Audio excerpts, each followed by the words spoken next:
So, lads, today, as per usual, we are talking about Dewanna Bonner.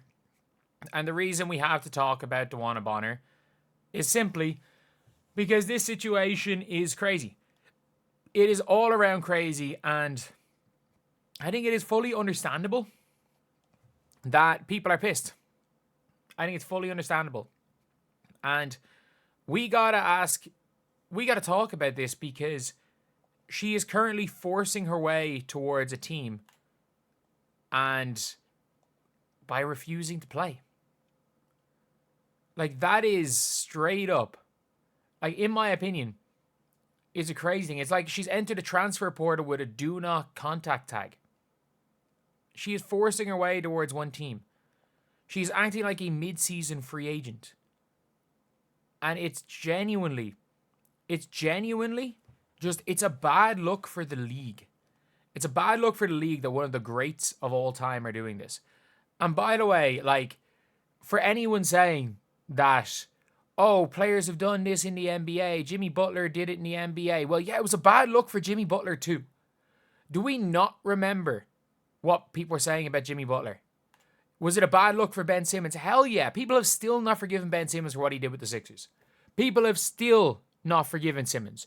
It has been half a decade since the young socialite thing happened. It has been it's been 4 years, so almost half a decade.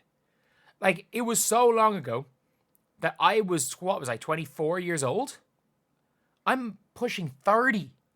I'm turning 30 in like 14 months. And if you guys agree, subscribe. We are so close to 52k. That's kind of our goal over the next couple of days is 52k. We are 300 subscribers exactly off it. But, like, lads,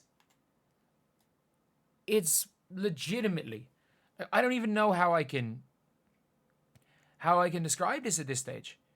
It's just all around a bad look for the league. That you have got one of the let's be real, one of the faces of old WNBA, because was she the top player around? No. Is she the top player, one of the top players of all time? No. But is she top 15 of all time? Definitely. Or maybe top 25 of all time, just purely based on longevity. And this is what the league is going to be remembered for. And the fact is that the media are going to be scared to call her out. The media are going to be scared to call out Dewanna Bonner on this for clearly being in the wrong. And, like, you can say, and by the way, you could simultaneously make the argument of she made a huge mistake in the summer and she wanted to get the Phoenix and she didn't care how she did it, that she was looking out for herself, which she did what's best for her. But, like, sometimes what's best for her is just wrong. In life, sometimes what is best for you is just objectively a wrong situation.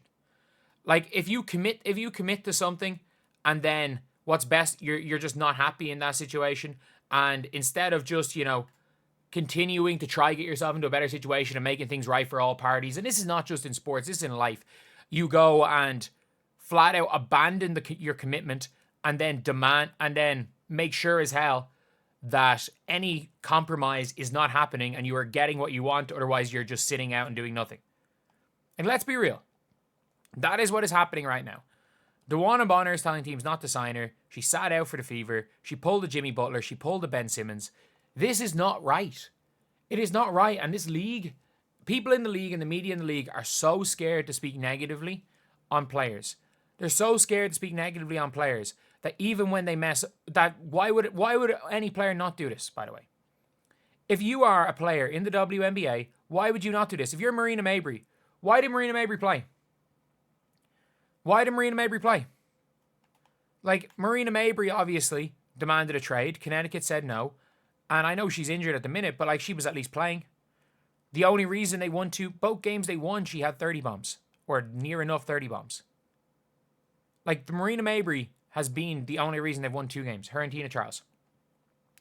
But maybe Tina Charles was told, look, when she signed, we're going to be bringing in Mazian, we're going to be bringing in MMA Saman, we're bringing in all these players, and look, we're going to try compete for the playoffs. And I would assume if Tina Charles, like, she played with Emma in Turkey, like, I would assume that she probably thought the team was going to be better. Do they sit out? The Indiana Fever are playing a style of play that doesn't suit Caitlin Clark's game. Should Caitlin sit out? Is that a thing? Everyone should do?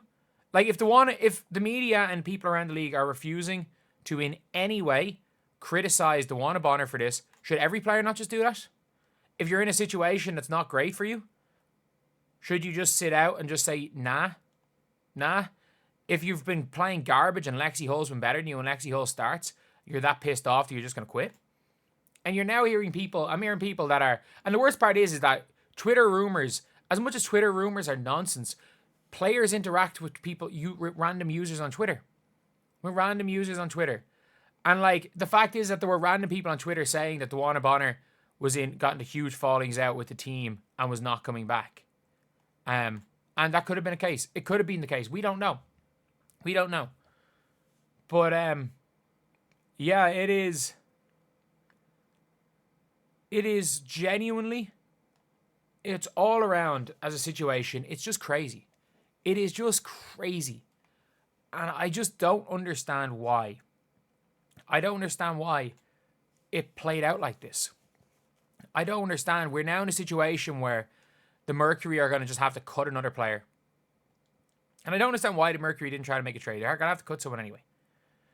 But everything's just, it's just a bad look for the league. It is genuinely just a bad look for the league. Like, it is now a situation where apparently the Mercury are considering not even signing her. That she's going, I'm only going to the Mercury. Apparently the Mercury are not even like completely set on signing her, because they're like, well, we're currently winning all of our games. We've got this young core of role players that have bought into their role, and she's just leaving the Fever because of her role, and she's going to have less of a role here because the Mercury are better than the Fever. Like, is she going to come in, sit on the end of the bench? Maybe she'll be more happy being bench playing with Alyssa Thomas than bench playing Indiana. But, yeah, it is mad. It's mad. Forcing her away for basketball reasons away from the Indiana Fever. And you've even seen it, like, I tuned into Robin Lundberg's stream. And look, again, when it comes to any of these things, this is a guy who works in sports media, works for Sports Illustrated, who worked for ESPN for a while. And he literally said that there were people in his ear talking to him about the situation, and they said that it was a basketball issue. It wasn't like a personnel issue. It wasn't anything. And at this stage, who knows what to believe? Because random ass Twitter accounts are the people that seemingly end up getting the stories right. Like, it is random Twitter accounts. It's half the time it's not the journalist, unless that journalist's name is Annie Constable. It seems like a random Twitter account is as credible as a WNBA journalist, which is just madness.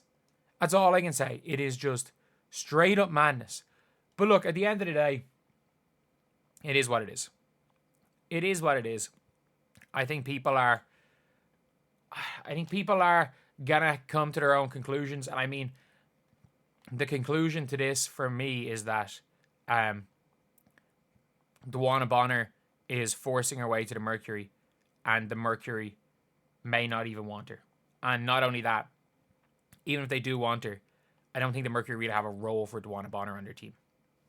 So, I don't know what she's doing. I don't know what's going on. I don't think it's a good look.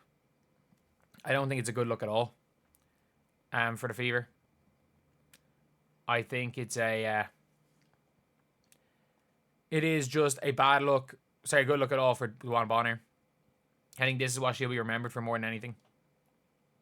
And I think, in general, it's something that the Indiana Fever just have to deal with and try to work through. And it doesn't seem like there's much of a locker room rift in the team, because you've seen like Natasha Howard posting on her Instagram story about "we not done," the team celebrating after the win, Demiris Dantas posting about the entire team.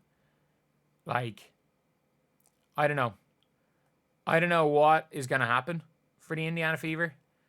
I don't know what's going to happen with Dewanna Bonner. But all I'm going to say is, if Dewanna Bonner, her reputation amongst the majority of fans is not going to be great, for being honest, for ever.